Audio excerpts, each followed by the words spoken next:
Y entonces el ciclo que queremos empezar hoy es ya un ciclo donde vamos a empezar a hablar qué nos pasa a nosotros como iglesia delante de este tema.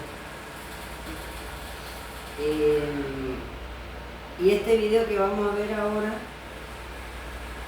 habla de un autor evangélico que algo habíamos mencionado, Rick Warren, un pastor evangélico norteamericano, muy conocido en el mundo evangélico y acá viene el punto, tristemente muy conocido, muy aceptado, muy estudiado, muy difundido y la última palabra, muy defendido también dentro de las filas adventistas del séptimo día hace varias décadas. Por lo menos de la información que tenemos acá para mostrar es que ya desde la década del 90 este pastor es quizás uno, no el único, tristemente, pero quizás uno de los más conocidos, aceptados, difundidos y defendidos dentro de la iglesia y dentro de la facultad de teología.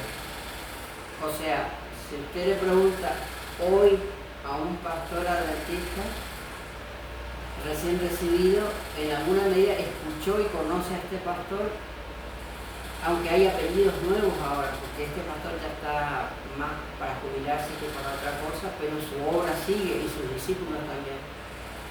Y uno de sus discípulos somos nosotros, tristemente, y ya vamos a ver por qué.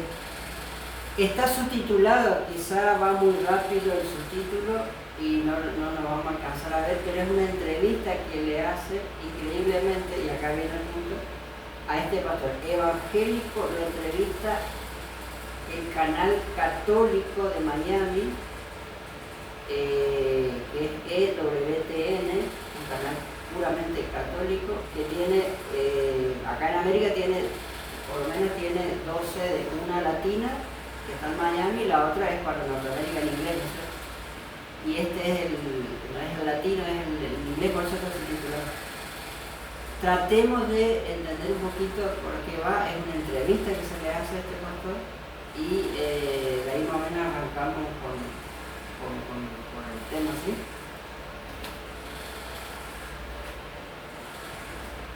Why is the Vatican visiting this evangelical church?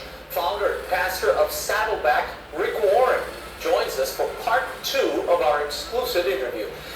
The World Over Live begins right now.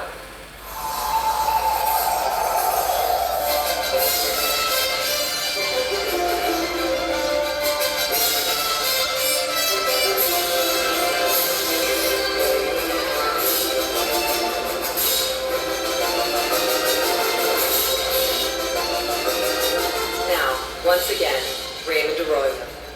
Welcome back to the World Over Live. Following the death of his son, Rick Warren has focused part of his ministry on mental health, leading to a collaboration with the Catholic Diocese of Orange County, as we reported last week. In the second part of our exclusive interview, Warren discusses the origins of his best-selling book, The Purpose-Driven Life, a recent visit by a Vatican delegation, and the channel he finds himself watching more than any other. Here's my conversation with Rick Warren.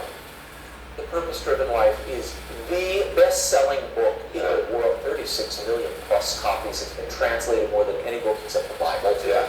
What is the key to that success? Why were so many people touched by that book and continue to be? You know, Ray, there's not a single new thought in Purpose-Driven Life that hadn't been said for 2,000 years. I just said it in a fresh way. I said it in a simple way. When I was writing Purpose-Driven Life, it took me 7 months, 12 hours a day. I'd get up at 4:30 in the morning. I'd go to a little study, start at 5 a.m. I was fasting till noon, and I would light some candles, and I would start writing and rewrite. And one of the things I did before I wrote the book was I asked the question, how do you write a book that lasts 500 years? For instance, Imitation of Christ by Thomas Kempis, right? Practicing the Presence of God by Brother Lawrence. Okay, The Desert Fathers, St. John of the Cross, Teresa of Avila. All of these great classic devotional works. And one of them, I just realized that in order to be timeless, you have to be eternal. What is your secret to reaching people every day, every week, not only in your writing, but when you speak to them? Yeah. What is it? What is this communication gift, if you will, if you could decode it? Because a lot of preachers would like to know. Well, Jesus said, I'll make you fishers of men. And I like this fishing motif. And I think the first thing is you have to go where the fish are. Okay, they're not in church. You got to go to the marketplace. You got to learn to think like a fish. You've got to know what they like to eat. You've got to drop the bait at the right level. You use all kinds of, Paul says, I become all things to all men that I'm in some way save some. So he says, when I'm with Jews, I become like a Jew to reach Jews. When I'm with Gentiles, I become like Gentile to reach Gentiles. Today he'd say, when I'm in California, I become a Californian to reach Californians. I should have left the tie on. Is that what you're saying, Rick? Yeah, right. Well, and the main thing is love always reaches people. Authenticity, humility. Pope Francis is the perfect example of this. He's doing everything right. You see, people will listen to what we say if they like what they see. And as our new Pope, he was very, very symbolic in, his first Mass with people with AIDS, is a kissing of the disformed man, is loving the children, this authenticity, this humility, the caring for the poor. This is what the whole world expects us Christians to do. And when they go, oh, that's what a Christian does. In fact, there was a headline here in Orange County, and I love the headline. I saved it. It said, if you love Pope Francis, you'll love Jesus. that was a headline? That was a headline. Oh. It was a headline. I saved it. I showed it to a group of priests I was speaking to a while back. I love that. I want to they all say, Rick Warren is truly non-denominational. He's focused on Christ exclusively. If you love Jesus, we're on the same team. But this is an anomaly in many areas of Christianity. Yeah. But what is the obstacle to keeping Christians apart and away from that unity that Christ prayed for, that John Paul II was such a book? Well, all the recent popes. Absolutely. Every one of them done this outreach. We need to be one. Exactly. What is keeping these communities apart, and what do you think is bringing them together? Well, I think we need to go back to the words of St. Augustine. In the essentials, we have the unity. Right. In the non-essentials, we have liberty. And in all things, we show charity. And I think this is really true. Now, I think as the world becomes increasingly, particularly the Western culture, more secular, more anti-Christian, we're seeing, for instance, religious liberties being threatened and things like that. It is really incumbent on all Christians of every brand and stripe that we join together on the things that we share in common. And when I say, do you believe in the Father, Son, and Holy Spirit? Yes. Do you believe Jesus Christ rose? Yes. Do you believe he died on the cross? Yes.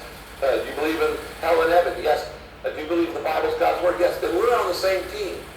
We might not agree on all of the minors, but we are Christians. And here's the thing. People don't realize how big the church really is. It's the largest organization on planet Earth. We don't have anything to apologize for. There are 600 million Buddhists in the world. There are 800 million Hindus in the world. There are about 1.5 billion Muslims, but there are 2.3 billion Christians who would say, I believe Jesus is who he claimed to be, the Son of God. That means 1 out of every 3 people on this planet. The church is bigger than China. Do you think events like this, moments like this, are actually sources of unity and moments of unity, particularly for Catholics and evangelicals? Sure. Well, obviously, we have so much in common in protecting our religious rights and really the religious rights of other people who we disagree with on beliefs and behaviors. Muslims, for instance, don't drink alcohol. If all of a sudden they made a law that said every Muslim restaurant has to serve alcohol, I would be there protesting with that. If they made a law that said every Jewish deli in New York City has to sell pork, I'm going to be there protesting. I don't have a problem with pork, but I'm going to protest that. If they make a law that says every Catholic school has to provide contraceptives, if you're morally convinced you shouldn't have contraceptives. I stand with you, firm with you on your belief on that, because you have a right to train your children the way you want to. The Vatican recently sent a delegation here to Saddleback, the Pontifical Council, or the Academy for Life. The Academy for Life, exactly. Tell me what they discovered and why did they come? This was a sizable group. It was. There were about 30 bishops from Europe. One of the men who had been actually trained and mentored by Jean Vanier, and which is an interesting thing because we have a retreat center here, and my spiritual director, who grew up at Saddleback, actually went and trained under John Vanier too. So I'm very excited about that. But they were talking about the new evangelization. Saddleback has been very effective in reaching the secular mindset. Our church is 33 years old. Easter 2014, and Saddleback is our 34th anniversary. And in 34 years, we've baptized 38,000 adults. Now, these are adult converts, people with no religious background, people who say, I was nothing before I came to Saddleback. So we figured out a way to reach that mindset, and I fully support the Catholic Church's new evangelization, which basically says we've got to re-evangelize people who are Christian in name, but not in heart. Tell me about your...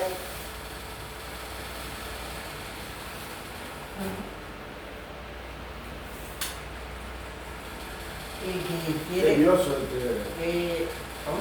tedioso. No, ¿O leemos muy rápido o no, para nada. me cansa? No, para nada es tedioso. Habla mucho de lo... Para nada. de lo católico. Un abrazo a la Iglesia Católica del lado de la India. Voy a mandar al grupo, léanlo con papel y lápiz al lado si quieren, tranquilo. No muy rápido, tienen que leerlo. Claro, en realidad... Y habla que del si creen Jesús, todos somos iguales, nosotros las religiones.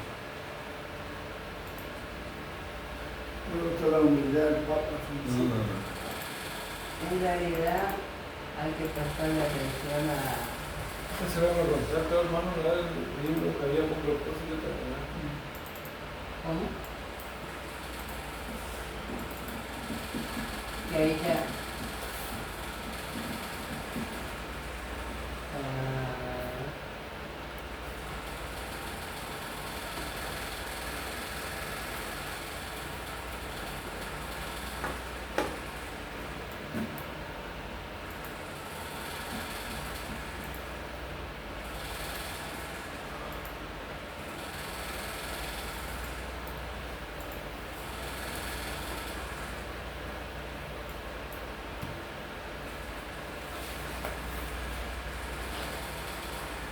Les comento, léanlo, mírenlo después tranquilo, hagan toda la pausa que necesiten. En realidad nos tiene que importar esta entrevista y mucho por todos los temas que trata.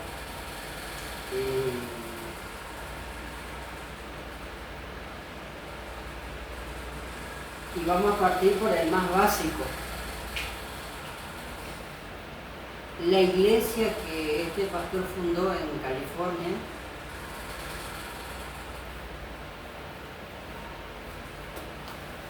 comenzó como este grupo acá. Sí, poquitos.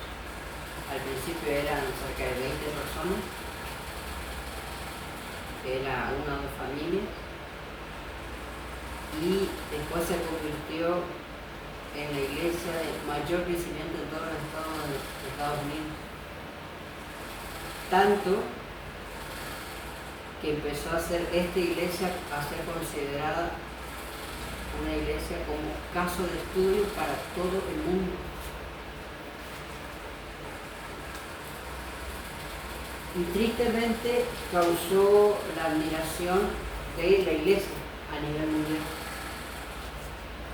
Y la Asociación General manda a unos enviados a esta iglesia para estudiar la razón por la cual esta iglesia empezó a crecer y mucho. Entonces, esta iglesia, este pastor, esta gente, en su seminario, ¿cierto?, recibe también a la gente de la iglesia adventista y les enseña cómo ellos crecieron, con qué filosofía, con qué metodología, por sobre todas las cosas. Cerca de California hay un seminario de teología llamado Fuller, y este instituto empieza en asociación con este pastor y esta iglesia también a enseñar en el Instituto de Teología la forma de crecer como iglesia, ¿sí? Y para que ustedes vean a qué nivel estamos hablando, a ese instituto va a estudiar un pastor, van a estudiar muchos pastores, pero entre esos va un pastor argentino, entrerriano,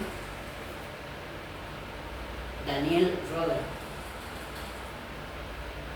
Este pastor, el joven, en ese entonces, en 1994, 95 por ahí, ya siendo pastor, este pastor joven se recibe, empieza a trabajar acá en Argentina, viaja a Estados Unidos para ir a hacer una maestría en un instituto, en una universidad evangélica, y dentro de esa universidad, después de esa universidad evangélica, hace una preparación especial, una capacitación especial en el instituto de nombre, ya le dije, Fuller, donde se enseña lo que este pastor enseña sobre crecimiento de iglesia. Ese pastor vuelve a Argentina y es nombrado profesor de Puigari, en la Facultad de Teología de Puigari, y casualmente ese es el año que yo llego a la universidad y sin saber nada de esto, por supuesto, empecé a cursar una materia con él. Y esto no es una torta precisamente, pero Creo que suelta.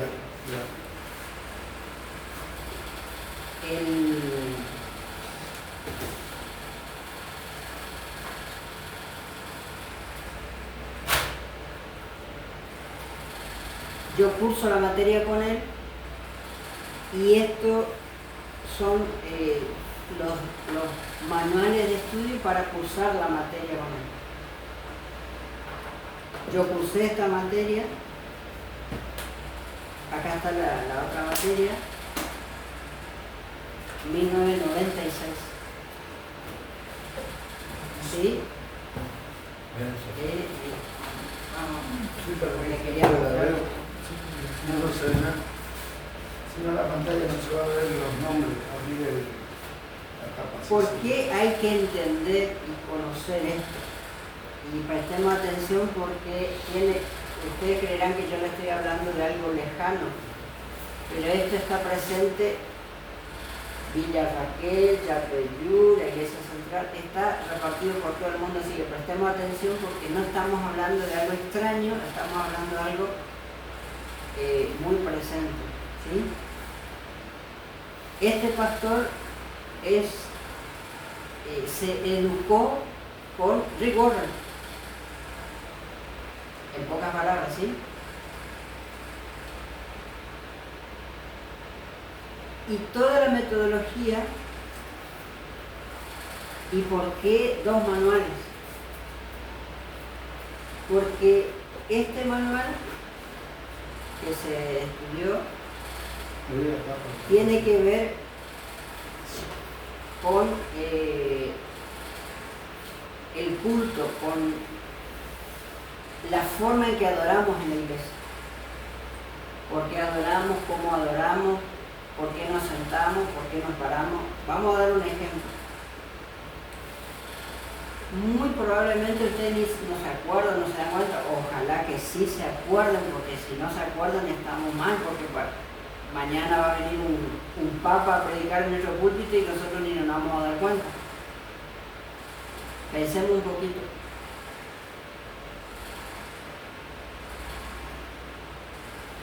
Yo le contaba a Eduardo en esta semana, poco antes del año 2000, o alrededor del año 2000, hubo un cambio en lo que se dice y lo que se conoce como la liturgia de nuestras reuniones de todos los sábados de la mañana. Yo no sé si ustedes se acuerdan, pero empezaron a salir en los boletines de iglesia. Yo no tengo ahora un boletín de iglesia, ojalá consiguiera uno, la verdad que creo que tengo uno, pero lo tengo muy guardado, cuando lo encuentre, hagan acordar, lo voy a mostrar. Yo creo que tenía que buscarlo. En donde ahora no se imprime más, pero sigue estando.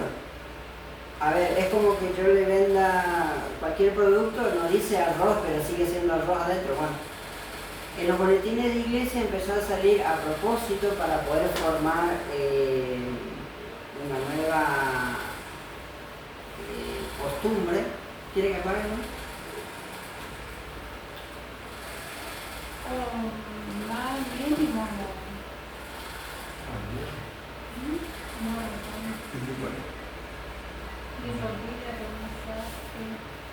Hacemos un café, hermano.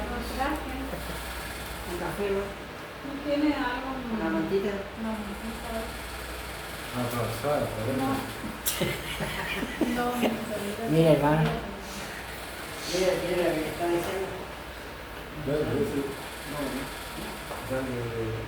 Dale, pues sí, poner más fuerte.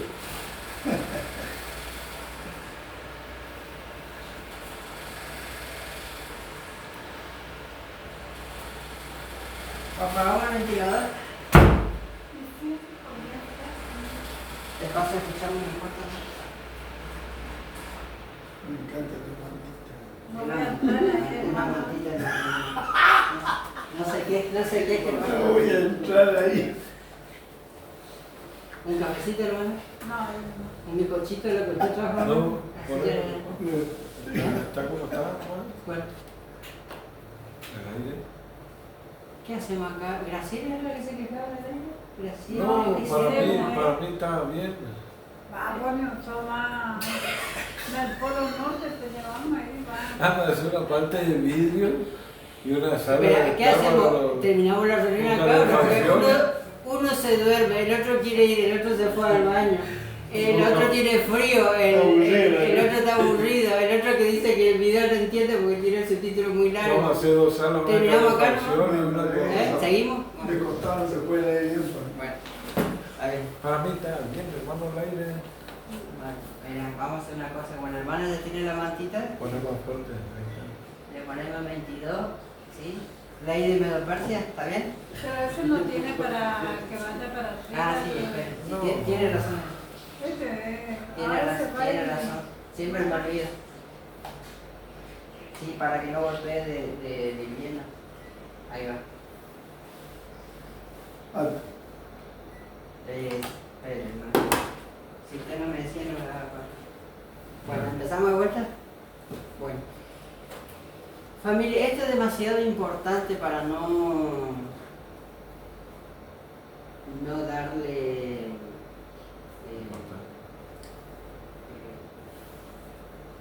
¿cuál sería la palabra? Interés. Para no darle un interés muy central. Hablaba de Ayuda. la cartilla. Ayúdenme a decirlo quizás de otra manera. Conversemos. Y por eso traje esto. Todo lo que conocimos de la forma de ir a la iglesia, de adorar en la iglesia, de la forma de entender la Biblia, de entender la evangelización, todo cambió y empezó a cambiar a partir de la década del 90.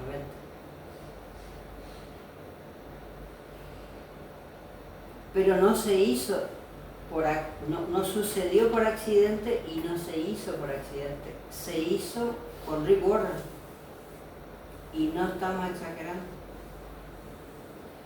Y volvemos sobre lo mismo.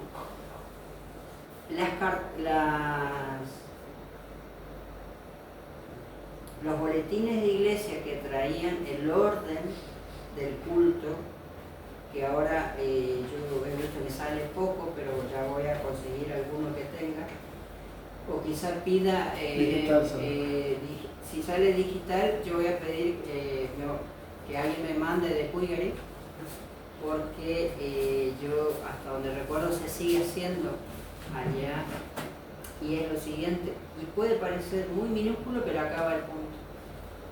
Está repartido la adoración desde que empieza el culto hasta que termina el culto. No estamos hablando de escuela sabática, eso es otro tema y otro problema. Estamos hablando del momento del sermón, si se quiere, ¿no? Como lo podemos catalogar. Básicamente está repartido, y eso está acá también. Si quieren, acá está el primer modelo.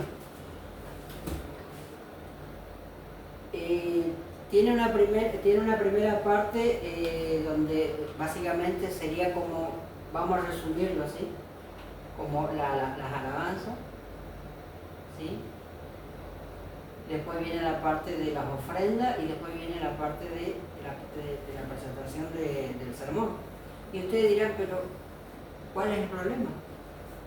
El problema no es que haya alabanza, el problema no haya que haya la entrega de los diezmos y ofrendas, y tampoco el problema obviamente que se presente la palabra de Dios. El tema es que bajo qué concepto está orientado el sentido de la alabanza, el sentido de la ofrenda y el sentido de la Biblia. Y si quieren vamos a decir algo muy pequeño y seguimos. El tema de la alabanza es qué tipo de alabanza. ¿Me sigue? ¿Qué tipo de alabanza? No es si hay alabanza, sino qué tipo de alabanza. Después, en el momento de los diezmos y las ofrendas, no es que no haya, sino bajo qué inspiración, bajo qué modelo hay. Vamos a dar un caso extremo que está sucediendo. En muchas iglesias los pastores están comisionados a investigar quién diezma y quién no diezma.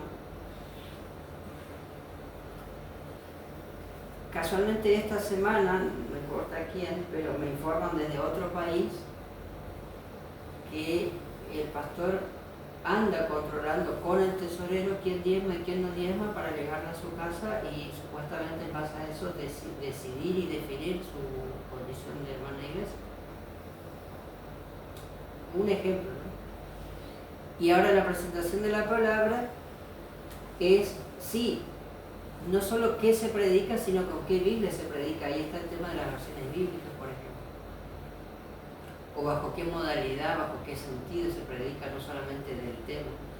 Entonces, todos esos cambios, dijo Rick Warren, deben ser llevados a cabo y pensados. Y acá viene el punto, quizá no leyeron, pero vean el video después. Dice desde una mentalidad y desde una perspectiva de la gente del mundo. A ver, vamos de vuelta.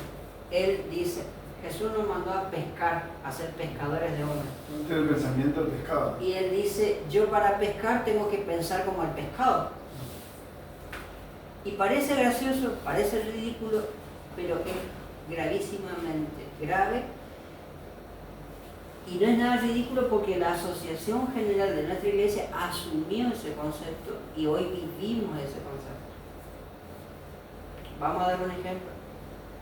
Un pastor se para de adelante y ya no pasa de saco y corbata, porque eso se considera formal y anticuado, entonces ahora se pasa con jean y con remera. Ya no se usa un púlpito, porque eso suena a iglesia medieval, a iglesia antigua, iglesia formal. Entonces ahora se usa una silla o una mesa y ya no es un sermón, sino es una conversación. Si quieren vamos a otro ejemplo, me tocó vivir, tengo la propaganda ahí en una carpeta. En la UAP, en la universidad, la recepción de sábado dejó de ser recepción de sábado. ¿Por qué? Y para que el joven, el alumno, no se sienta como que le están lavando la cabeza religiosamente. Entonces dejó de llamarse recepción de sábado y empezó a llamarse break, o sea, un momento de respiro, un momento de pausa, como que te hace una pausa para tomarte un cafecito. ¿Se entiende la lógica? O sea, se mantiene aparentemente, por ejemplo, se mantiene el culto, se mantiene la adoración, pero vos le das otro sentido y otro formato porque, cierro, según este concepto, vos tenés que pensar como el mundo para alcanzar al mundo. Y en consecuencia tenés que hacer como el mundo para que el mundo quiera aceptar esa iglesia a la cual vos estás, de la cual, en la cual vos estás recibiendo. Y ahí saltamos, a consecuencia de esto, al segundo manual y al segundo concepto, sí. No, solamente quería decir esto de que hace unos años atrás, no, ni siquiera 10 años, menos acá en Resistencia se hizo un encuentro de líderes de jóvenes, con pastores jóvenes, acá la asociación que estaba en su momento liderando esa área. Y era una reunión de Chaco, bueno, toda la asociación argentina, ¿no? Y alguna vez lo conté a José, era que le decían a los jóvenes, ustedes hagan las sociedades jóvenes no siguiendo lo que siempre nos han impuesto, sino hagámoslo así como le tienen en forma informal. Y si las personas más grandes que están en la iglesia hace tiempo no le dejan, porque lo ven una falta de respeto, vamos a decir, vayan a la plaza, vayan al parque, hagan su sociedad de jóvenes como ustedes quieran hacer, fuera de la formalidad o de que impone o la iglesia pretende. Bueno, esto no es nuevo, lo que le estaba comentando ya hace rato. Yo me acuerdo cuando yo estaba en la iglesia, cuando yo ingresé a la iglesia, se cantaba un himno, se hacía la invocación, y bueno, se presentaba el anciano, se juntaba la ofrenda, después se cantaba el primer himno.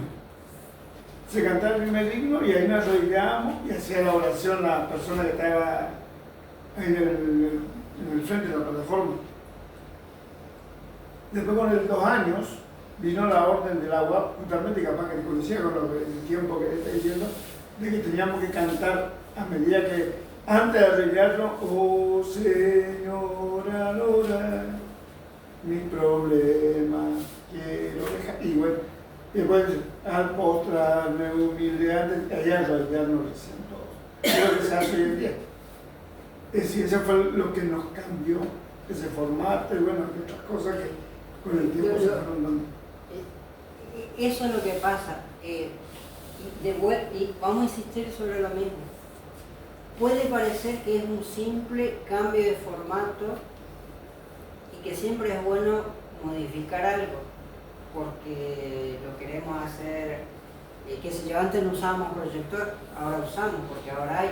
No se trata de eso, se trata de la filosofía, del concepto bíblico que se pretende instalar como algo novedoso para renovar la vida espiritual. ¿Se entiende? Por ahí va la cosa. Acá encontré. Por ejemplo, antes también se usaban los luminarios, ahora usan directamente.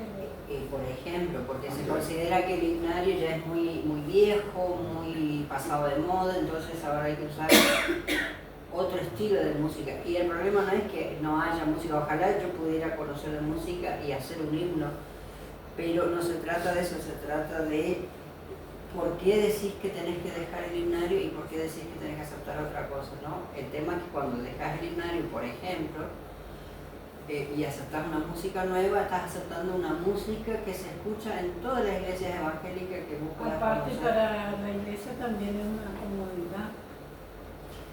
A mí lo que más me llama la atención es el cambio de himnario. ¿Por qué? Porque si bien hay muchos himnos que cantábamos con el himnario anterior, vamos a decir, cuando yo conocí la iglesia, hoy nos acostumbramos a cantar con un, no sé si llamarlo, porque no conozco música, un ritmo, y resulta que ahora te hacen lento, pausado, es más gregoriano, católico que adventista. Hay himnos que por ejemplo, que te provocan felicidad, es decir, cantar con alegría, pero hoy no, hoy es sexual. Sí. Y cuando vas a arrancar una estrofa, te ponen una música y después te la... Y ahí, cuando hay todo corrido. Tenemos de las dos variantes, porque tenés una solemnidad muy católica dentro de nuestro himnario, esos cambios que se produjeron. Después tenés a los jóvenes que ya no le pones esos tipos de himnos, No, ya no más. sino que le pones música en los congresos de jóvenes, no importa de En la qué sociedad de área jóvenes de la también. iglesia y en la sociedad de jóvenes, que capaz Ricky Martin canta Más tranquilo. más tranqui que la música, los nocheros capaz cantan más lindo que ¿verdad? Entonces, ¿por qué la mundanalización de la música en los dos extremos? Al extremo católico y al extremo de rock, de música pop. Porque obedece, volvemos, a la lógica de Rick Warren, que dice tenemos que pensar como el mundo para alcanzar al mundo. Y acá encontré, si alguna vez se quisieron preguntar por qué cantamos Oh Señora Adorada y todo lo que está contando Eduardo, está acá. Este es el original. Ni siquiera es fotocopia, porque este es el manual original. Y tiene las Y acá partes. está todo, acá está todas las partes. La primera parte es celebración. El concepto, Celebración. vamos de vuelta. El concepto es celebración. Celebración de la presencia de Dios. No voy a leer todo. Celebremos la Santa Misa. Y la segunda parte es celebración y dedicación. Y la tercera parte es celebración de la palabra de Dios. ¿Sí? Entonces, si quieren les leo, o si no después mando el grupo. Por ejemplo, en celebración de la presencia de Dios dice, llamado a la adoración, se invita a la congregación a ponerse de pie, se hace una lectura antifonal, se lee un texto bíblico a cargo del anciano, entran los oficiantes de la plataforma, se paran los oficiantes, se canta el primer himno, se arrodilla, la congregación ora, dice oración congregacional y así.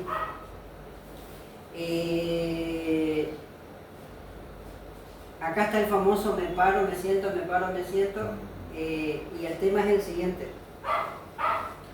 Libertador San Martín, Iglesia Central número 2, 12 de junio de 1996. Y les comento algo. Yo estuve ese día ahí. 12 de junio de 1996, en la Iglesia Central número 2, fue la primera iglesia en toda la Unión Austral que era entonces, Argentina, Uruguay y Paraguay. Esta iglesia ese día fue la primera vez que se hizo esto y la única iglesia que se estaba haciendo en los 3 países. Yo estuve ese día ahí.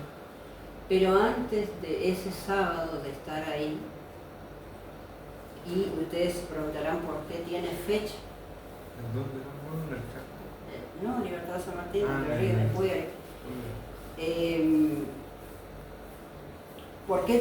¿Por qué tenía fecha? Porque la Unión había decidido arrancar como prueba piloto en esa iglesia, en ese día, en ese sábado, con el nuevo formato. Pero antes de llegar a ese sábado, todos los días de clase anteriores nosotros como alumnos de este curso estuvimos haciendo esto y practicando en aula. Entonces el pastor Rode, de la mano de él, era casi como proyecto áulico, teníamos que ir al culto ese día y después volver, y al siguiente día de clase en la semana teníamos que contar y explicar cómo uno cree que se vivió eso. De esto pasó a toda Sudamérica. ¿Se entiende que estamos? O sea, fíjense, empezó en un aula, empezó en una iglesia y hoy se lo practica en toda Sudamérica. ¿Se entiende a qué nivel estamos hablando?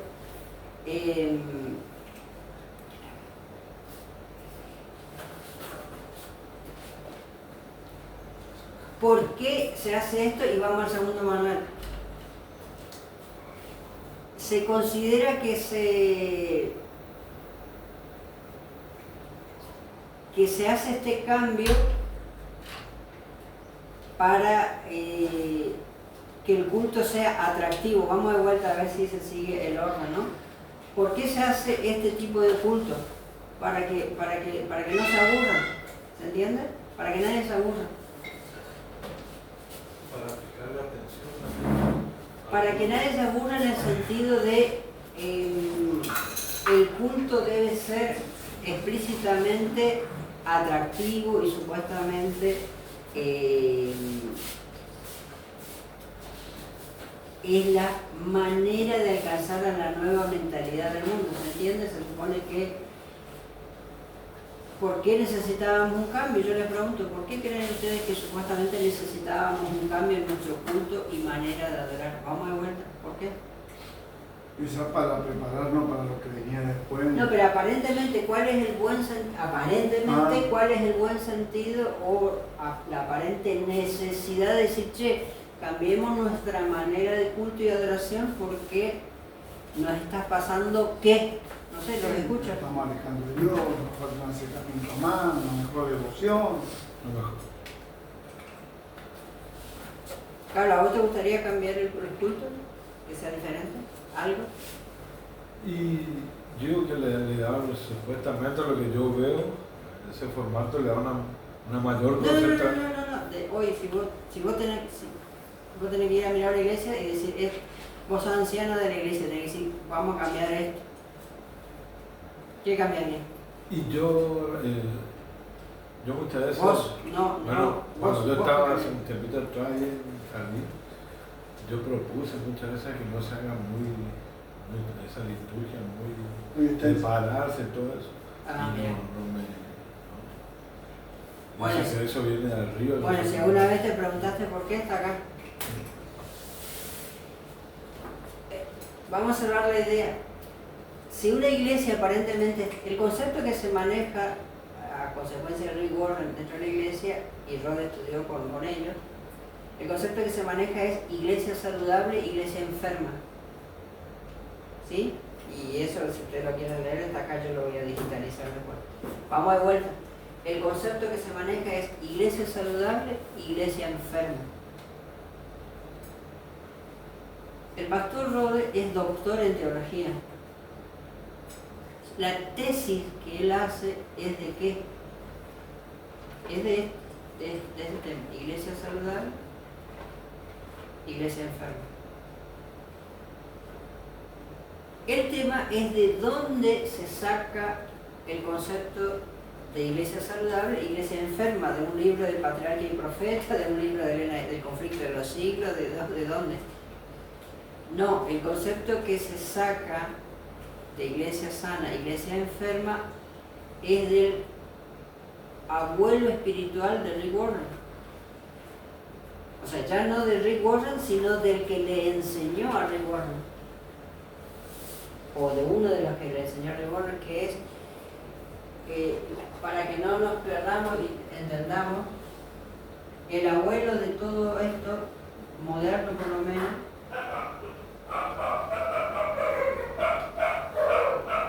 es este pastor, que ya está fallecido. Anotar este nombre acá para muchos puede significar nada, pero yo les quiero avisar algo. Si hoy alguien es adventista hoy y piensa como piensa, es por este pastor. Pero este pastor no es adventista, es evangélico. Pero si usted me apura un poco, yo le voy a decir, este pastor ni siquiera es evangélico. Los conceptos que manejó este pastor es de espiritismo moderno. ¿Se entiende a dónde estamos yendo? Este es el abuelo de todo este movimiento, iglesia saludable, iglesia enferma, y es el padre o el abuelo, si queremos espiritual, de Rick Warren. Y de Rick Warren llegamos a nosotros. ¿Sí? ¿Por qué mencionamos esto? Porque el concepto es que si una iglesia es saludable va a haber muchos bautismos. ¿Me siguen? Y si va a haber muchos bautismos es porque una iglesia, y encima adentro de una iglesia saludable, significa que va a llegar un momento en que tal iglesia va a tener tanto bautismo que le va a faltar sillas. Entonces, si te va a faltar sillas de tanto bautismo que hay, ¿qué tenés que hacer? Comprar sillas. No, porque no te alcanza el lugar, pues. Ampliar la iglesia. Pero no tenés terreno. Y andar aquí no terreno. Un teatro. Exactamente. Fundar otra iglesia. Qué sé yo, en otro barrio, en otro pueblo. Y si ese pueblo, esa nueva iglesia replica el modelo, ahí va a haber otra hija iglesia, ¿se entiende? Ese concepto es el concepto muy a grosso modo de crecimiento de iglesia. Hay unos libritos que llaman plantar iglesias. Es lo mismo. Es lo mismo. Es lo mismo. Y entonces por eso viene el segundo manual. Esto es de la manera de hacer una iglesia saludable. Peter Wagner. Y esta es la forma de hacer crecer una iglesia. Rick Warren. ¿Se entiende? A grosso modo estamos hablando.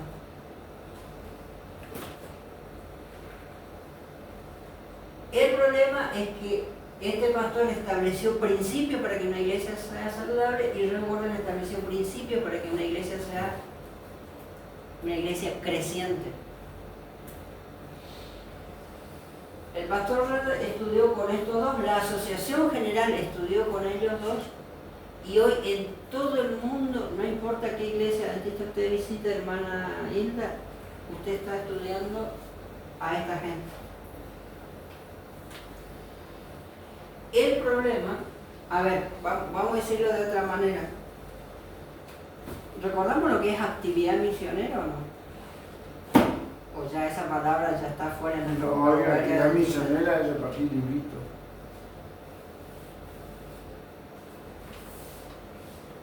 A ver, digámoslo en estos términos, ¿de dónde sale nuestro modelo actual de evangelización de actividad misionera? Como iglesia, no importa si es acá en Buenos Aires o en Paraguay o donde sea. ¿De dónde sale nuestra manera de hacer evangelismo? ¿De dónde? Sale de acá. Sale de acá.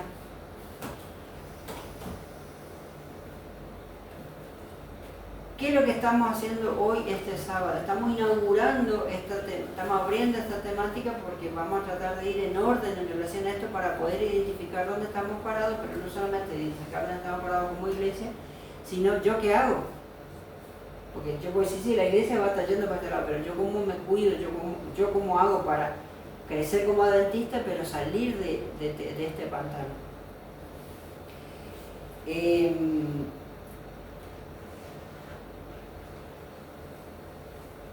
Decíamos, quiero cerrar un poco la idea de esto, ¿no? La iglesia que fundó Rick Warren empezó a ser estudiada como un modelo de crecimiento de iglesia. La salud de la iglesia supuestamente está establecida bajo 10 principios, 8 o 10 principios. Y son los 8 o 10 principios que se tienen que aplicar a la iglesia adventista del séptimo día si pretendemos supuestamente ser iglesia sana. Y los principios para que haya muchos bautismos deben ser aplicados para que haya muchos bautismos. El tema, como vimos en el video, ¿qué dijo Rick Warren en relación a, vamos a hacerlo porque es verdad, era muy chiquita la letra, muy rápido todo lo que sea, pero básicamente, ¿qué dijo Rick Warren del Papa Francisco? Que es un tipo humilde. Es un tipo humilde, se acercaba a los enfermos, que oraba temprano por los idosos. Y básicamente, de lo poco que hayan podido leer, ¿qué concepto tenía Rick Warren del catolicismo? No solamente del Papa persona, sino del catolicismo. Que era una iglesia de Dios. Vamos a mandar al grupo el video, léanlo con tranquilidad. El problema es que Rick Warren mencionó a un tal Kempis, Sí. Teresa de Ávila, Eso me llamó la atención, Teresa de Ávila. San Agustín y La hermana. y varios otros autores fuera del Papa Francisco. El problema es que de qué línea católica son estos autores y estos considerados santos católicos. ¿Se entiende? ¿De qué línea católica? Porque el catolicismo tiene varias líneas. No de qué orden, sino de qué línea de pensamiento. ¿Sí? Y la línea de pensamiento de toda esta gente es el de la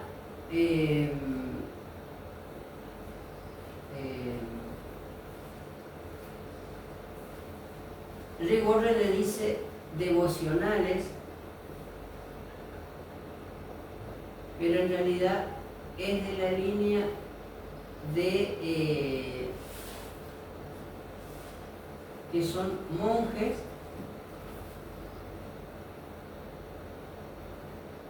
de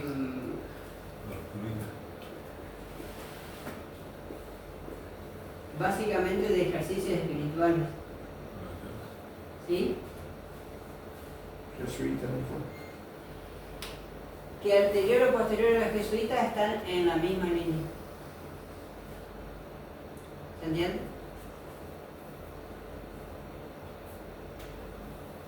¿Y por qué? Porque a San Agustín es muy anterior a los jesuitas. Pero en toda esta línea, Teresa de Ávila y demás, el último y el principal, ¿quién es?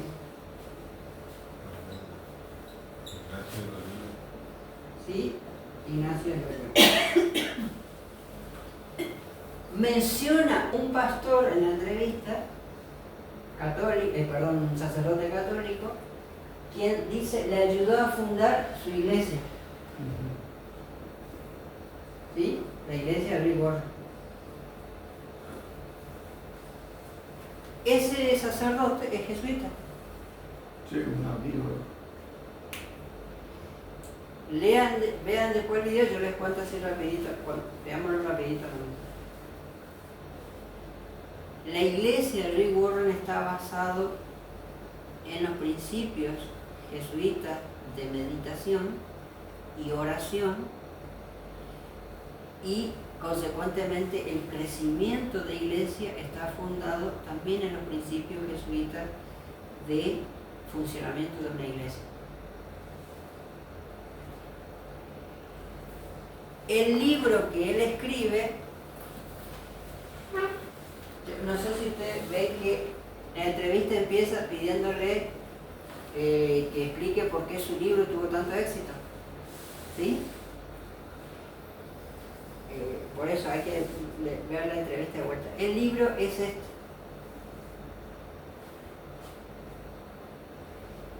En un momento él dice, el entrevistador católico le dice, ¿cómo escribiste ese libro tan vendido en todo el mundo, casi al mismo nivel que la Biblia? Vamos de vuelta.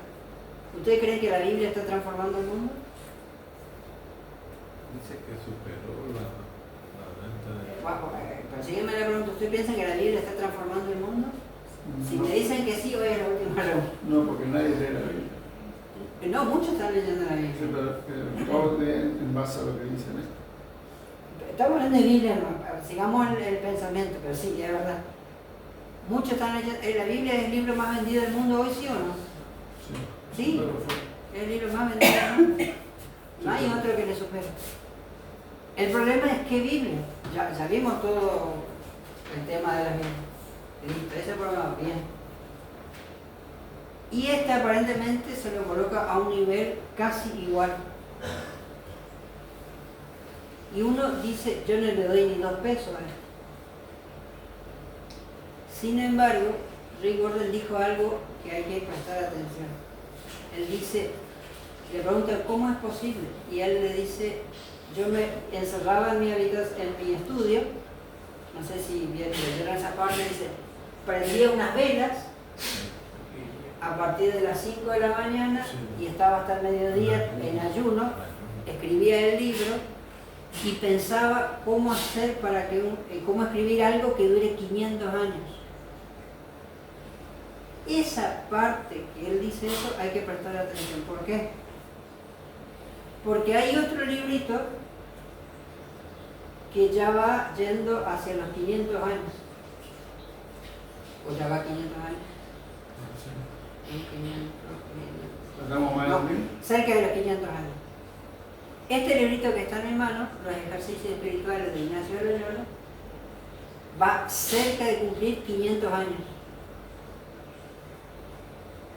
Y aunque no parezca, esto no es un libro, sino es una metodología de lavar la cabeza espiritualmente, un manual que va en esta línea. Y para que veamos la importancia de esto, gente muy famosa, políticos, pastores, usan este libro. Inclusive gente que va a la iglesia. Yo conozco, por ejemplo, gente que van y hacen los retiros espirituales acá en Zacatistán y hacen eso. Los lugares de retiro espiritual jesuita existen en cada rincón, en cada esquina, en todo el mundo, en África, en Asia, en India, en Rusia, en Siberia, en Chaco, en todo el mundo. Y Rick Warren dice, yo también estoy haciendo lo mismo. Y ya que estamos, déjeme decirle esto. Cuando yo llego en la década del 90 a la universidad,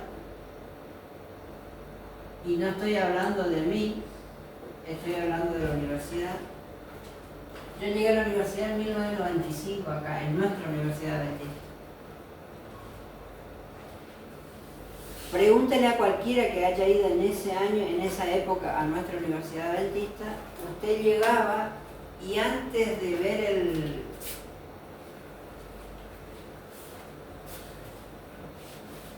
¿Me sigue? Sí.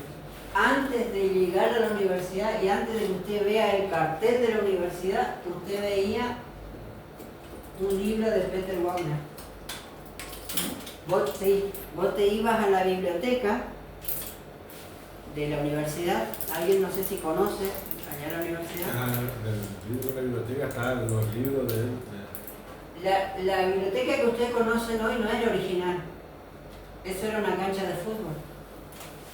En 1995, donde había esta biblioteca, eso no existía, eso era pasto y 2 arcos para jugar al fútbol los viernes.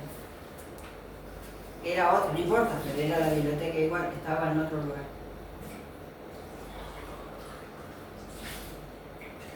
Y usted tenía, si querías, vos tenías un libro de la hermana Hoy y 2 libros de Peter Wagner, para que se haga una idea.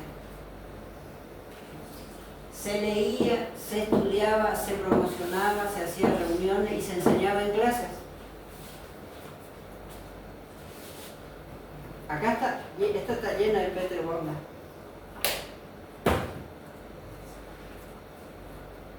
Pasó unos años, 10 años después, o sea, ya estamos hablando ya del 2005, yo fui a la universidad, por ahí más o menos, vamos a cerrarle el 2005, 10 años. Vos llegabas a la universidad y ya no veías muchos libros de Peter Wagner a pesar de que estaban los estantes. Ahora vos empezabas a caminar por ahí y por todos lados estaba este libro.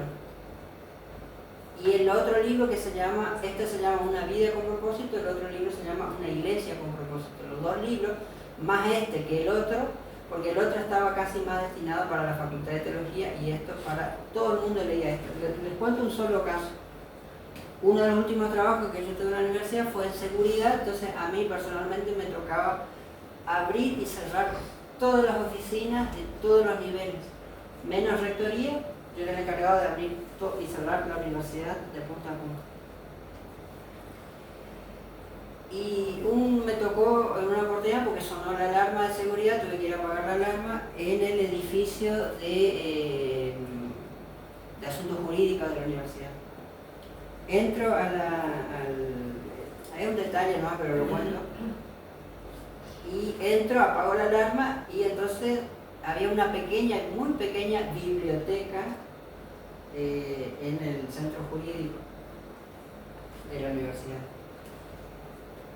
Había una Biblia, un par de escuelas sabáticas creo, el devocional del año y rigor. De vuelta, en cada rincón en nuestra universidad estaba ya para 2005 rigor.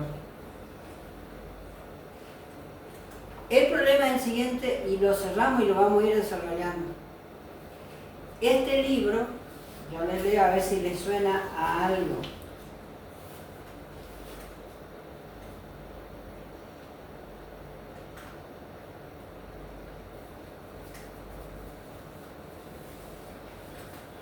Una jornada con propósito, cómo aprovechar este libro al máximo. Esto, más que un libro, es la guía de una jornada espiritual de 40 días. ¿No le suena? Sí. Que te permitirá encontrar la respuesta a la pregunta más importante de la vida: ¿para qué estoy aquí en la tierra? Encontrar la voluntad de Dios. El tema es que este librito tampoco es una guía.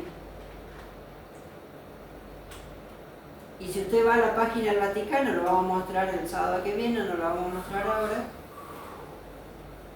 Según el Vaticano, este libro del ejercicio espiritual de Loyola está inspirado en los 40 días que Jesús pasó en el desierto. ¿Se entiende? Dicen Jesús pasó 40 días en el desierto y se preparó espiritualmente. Entonces dice Ignacio de Loyola, inspirado en los 40 días. Vamos de vuelta. El Vaticano oficialmente informa, yo tengo el documento, lo que pasa es que lo tengo en el celular, lo vamos a mostrar en la computadora el sábado que viene. El Vaticano dice y declaró en un documento oficial en 1929 que Ignacio de Loyola se inspiró en los 40 días de Jesús en el desierto y como recibió poder en esos 40 días, entonces él es la base sobre la cual hay que entender, dice el Vaticano, los ejercicios espirituales de Loyola. ¿Se entiende? Y el tema es que yo tengo acá, no sé si se acuerdan, las primeras 40 madrugadas, la primera 40 madrugadas que la iglesia lanzó. ¿En qué año? ¿Alguien se acuerda del año? No, ni pico de la semana.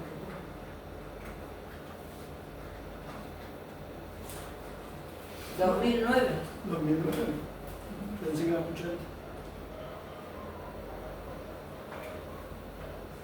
¿Sí?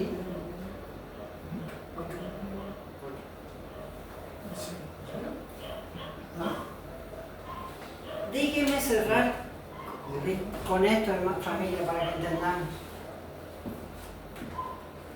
Ponga en internet, pregúntele a cualquier persona evangélica, lo que sea, qué es lo que estableció Peter Wagner en el mundo. Porque el mundo se enamoró de Peter Wagner. A él se le considera el padre espiritual de la famosa guerra espiritual. ¿Sí? Es el fundador en el mundo del concepto de guerra espiritual. Pues no vamos a hablar mucho del tema porque ya cerramos, pero vamos a seguir el sábado que viene. Esa guerra espiritual, según Peter Wagner, no es nada más y nada menos que ¿qué cosa? La forma de orar, la oración. Pero para que la oración tenga efecto, Peter Wagner dijo, hay que orar de una manera distinta. ¿Se entiende? Y entonces acá cierra el círculo. ¿Qué son los ejercicios espirituales de Loyola? ¿Qué es la vida con propósito de Rick Warren? ¿Y qué son las 40 madrugadas? Para empezar, estas tres cosas son la misma. Mundo católico, mundo evangélico, mundo adventista. Los ejercicios espirituales de Loyola es esto. Guerra espiritual. La forma de orar y de luchar en oración para encontrar la voluntad de Dios y encontrar santidad.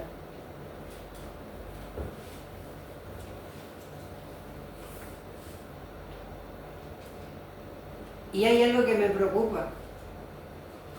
Rode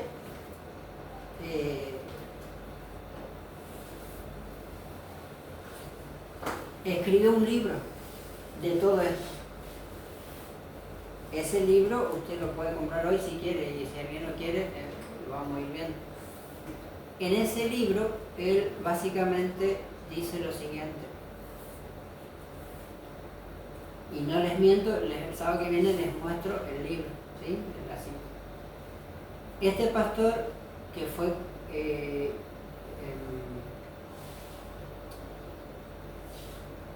comisionado por la iglesia para establecer un instituto acá en la Unión, entonces Unión Austral, hoy Unión Argentina, pero en toda Sudamérica, en toda Sudamérica. Él fundó el Instituto Misionero de Crecimiento de Iglesia. El pastor Daniel Rode funda. Y olvidémonos del apellido, olvidémonos de la persona, estamos hablando del trabajo que la iglesia hace. Lo hizo él. Fundó el Instituto Misionero de Crecimiento de Iglesia. Las oficinas están en Buenos. Este Instituto Misionero de Crecimiento de Iglesia es el instituto encargado de la iglesia para enseñar a toda la iglesia cómo tiene que hacer actividad misionera. Y de vuelta, está inspirado en todo esto. En su libro, vuelvo, yo dice algo que a mí personalmente me dejó helado, preocupado, y le transmito mi preocupación, no sé ustedes qué me pueden decir hoy. Pastor Rode en el libro, y la iglesia a través de este pastor y a través de este libro, dice lo siguiente: solamente utilizando este método vamos a poder llegar a cumplir el fuerte pregón para la segunda venida de Cristo. Vamos a ver. La iglesia declara oficialmente que solo a través de Rick Warren vamos a estar preparados para el fuerte pregón y la segunda venida de Cristo. ¿Se entiende de qué estamos hablando? Por algo toda la semana de la 40 madrugada y los 10 días de oración se basaban en eso. Los programas de oración que la iglesia arrancó desde esta época vamos de vuelta, no nació en un libro del deseo de toda la gente y en el conflicto de los siglos. Nació con el abuelo espiritual de todo este movimiento. ¿Sí? O los abuelos, si queremos ya, porque hoy ya Rick Warren ya dejó de ser hijo, hoy por hoy ya es abuelo espiritual.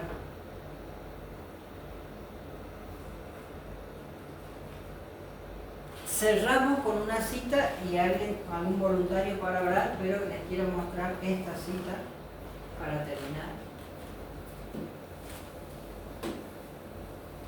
Está en el conflicto de los siglos, si quieren anotar, ahí está en la página. Cerramos con esta cita y no sé si alguien quiere hacer una pregunta, un comentario, leemos esta cita y terminamos.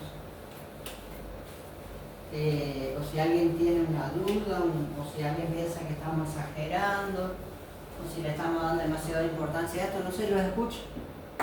Ayudémonos para reflexionar juntos. Esta cita, que está en el conflicto de los siglos, ¿no es cierto? Y la página, si quieren anotar, está ahí. A ver, muestra la página. No, porque está allá abajo. Código, a ver. Allá en el que están los azules. A ver. Ahí está. Viste que allá abajo están los... Sí, espérate.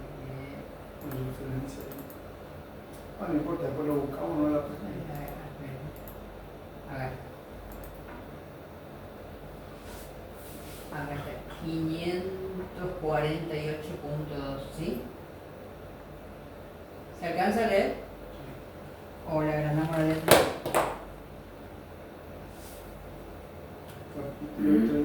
Ahí, ¿se puede leer? Y terminamos con esta cita. ¿Alguien que me ayude a leer? Satanás ha estado preparándose desde hace tiempo para su último esfuerzo para engañar al mundo. El cimiento de su obra lo puso en la afirmación que hiciera a Eva en el Edén: de seguro que no moriréis. En el día que comiereis de él, vuestros ojos serán abiertos y seréis como Dios, conocedores del bien y del mal. Poco a poco Satanás ha preparado el camino para su obra maestra de seducción en el desarrollo del espiritismo. Hasta ahora no ha logrado realizar completamente sus designios, pero lo conseguirá en el poco tiempo que nos separa del fin. El profeta dice: y vi 3 espíritus inmundos como ranas. Son espíritus de demonios que obran prodigios, los cuales salen a los reyes del mundo habitado a juntarlo para la guerra del gran día del Dios Todopoderoso. Todos menos los que estén protegidos por el poder de Dios y la fe en su palabra se verán envueltos en ese engaño. Los hombres se están dejando adormecer en una seguridad fatal y solo despertarán cuando la ira de Dios se derrame sobre la tierra. Dios, el Señor, dice: también pondré el juicio por cordel y la justicia por plomada, y la granizada barrerá el refugio de mentiras, y las aguas arrebatarán vuestro escondrijo. Asimismo, vuestro pacto con la muerte será anulado, y vuestro convenio con el infierno no quedará en pie cuando pasare el azote. Cual torrente, vosotros seréis hollados de este invasor. Amén. Amén. Es terrible el juicio que Dios anuncia. Déjenme, y no estoy exagerando, es terrible el juicio que Dios anuncia sobre esto. Pero doblemente terrible, déjenme decir, es el juicio que Dios anuncia sobre nuestras cabezas si nosotros creemos que vamos a ser salvos del engaño simplemente porque yo digo que voy a ser salvo del engaño porque Dios me quiere, Dios me mima. No, no es que Dios me quiere, Dios me mima. yo tengo que buscar un renunciamiento total a la voluntad de Dios a través de su palabra, y eso implica tiempo, eso implica sacrificio, eso implica costo, eso implica cambios. Implica cambios. Les adelanto una respuesta, un camino para empezar. Porque este es el problema. ¿Cuál es la solución? Déjenme comentarle y adelantarle, y vamos a seguir hablando de esto. ¿Cuál creen ustedes, pero así nomás, cuál podría ser, si bien la experiencia espiritual de cada uno de nosotros es diferente, y debería ser diferente, no somos copia de nadie, cuál sería el camino personal para empezar? Dejemos de pensar ya como grupo, supongamos que esta es la última reunión, capaz que sea la última reunión, vamos a suspender hasta diciembre, porque nadie lee, así que no voy a mandar nada. No quieren leer ni los subtítulos, nada. ¿Cuál debería ser el empiezo, dijo el Bencho? ¿Por dónde empezar para revertir esto personalmente en nuestra vida? No sé, los escucho. Yo creo que uno debería primero mirarse dónde está parado uno. Y a partir de ese parado uno, ver a dónde ir. Como digo San Pablo, San Pedro, en Hecho el Apóstol, arrepiente y vuélvete. Eso es lo que necesitamos. Ahora, yo les comento, no sé, algo práctico, si eso es la idea, ¿no? Ahí uno no sé, estudia la Biblia. Pensemos algo práctico, déjenme decirle algo general. ¿Estudiamos el tema de las Biblias o no? Pero ¿qué pasa si nunca conseguimos la Reina Valera de 1909 y seguimos usando la Reina Valera de 2000, por ejemplo? ¿Ya empecé con un cambio? No. Entonces, ¿de qué serviría saber que debo hacer el cambio y no lo hago, digamos? No nos ayudaría para nada. Entonces, está bien, uno dice, no, yo no voy a las 40 madrugadas, pero y me quedo vacío, entonces no. Es como que vos digas, no me gusta la comida, no como nada, pero algo tenés que comer. No como nada, te vas a morir de inanición a la semana si no comes nada. Entonces, si no consumimos esto, ¿qué necesitamos consumir? Algo práctico que me puedan decir, comentar, testimoniar, no sé, si quieren. Eduardo ya comentó algo, ya dijo algo. Yo estaba hablando de un ejemplo del lado mío. Sí. No esperar, por ejemplo, ir hoy, sentarme, abrir la Biblia y el conflicto de los siglos, ¿no? Bien. Y empezar a estudiar. Y ahí pedirle a Dios que me guíe con oración y salir del camino que estoy estancado y seguir el camino de Cristo. Dejando las cosas que debo. Las dudas de cada uno es imposible que sea la duda del otro. A veces coincidimos con las dudas, pero no. Pero siempre dar el paso, porque si no, seguir. Dar un paso para Bueno, háganme acordar, yo les voy a comentar una propuesta, no como grupo, sino individual. Para mí, ¿cuál me parece el camino más sencillo, pero más vital, por el cual podríamos empezar, entre tantos otros? ¿Hermano? ¿Algo para decir? ¿No? ¿Le sirvió la mantilla? ¿No? Vio que me estaban criticando. No, también. Por allá, por el fondo, Diego. ¿Hay que apagar más Netflix o no? ¿Oramos? ¿Quién va a orar?